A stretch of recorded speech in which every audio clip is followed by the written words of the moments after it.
টানা বৃষ্টির জেরে জল জমার সমস্যায় ভোগান্তিতে পড়েছেন বালুরঘাট পুরসভার 25 নম্বর ওয়ার্ডের তালতলা এলাকার বাসিন্দারা।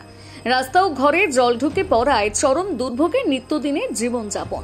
শনিবার সকালে এলাকার পরিস্থিতি খতিয়ে দেখতে নিজে উপস্থিত হন বালুরঘাট বিধানসভার বিধায়ক ডক্টর অশোক কুমার লাহিড়ী।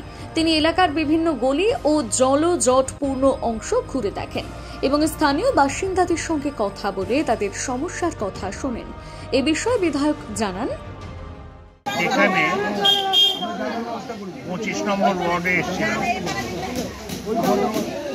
এদের বহুদিনের পুরানো সমস্যা, সেটা হচ্ছে বৃষ্টির জল বেরোয় না, রাস্তায় জল জমে থাকে, বাচ্চারা স্কুল পর্যন্ত যেতে পারে না কারণ রাস্তায় জল আছে।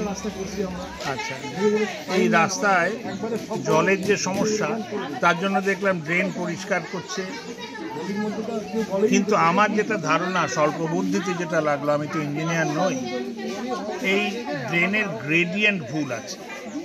ড্রেন যায় ওপরের থেকে নিচে, কারণ জল ওপর থেকে নিচে যাওয়ার কথা।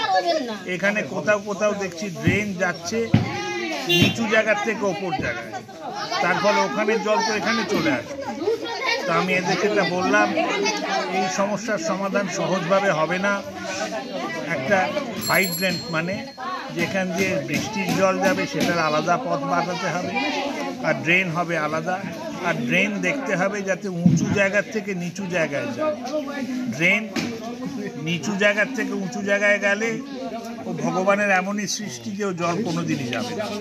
সুতরাং এর সমস্যার সমাধান বিধায়ক উন্নয়ন তহবিল থেকে হবে না, এই সমস্যার সমাধান করতে হবে পুরসভাকে, এই সমস্যার সমাধান করতে হবে রাজ্য সরকার।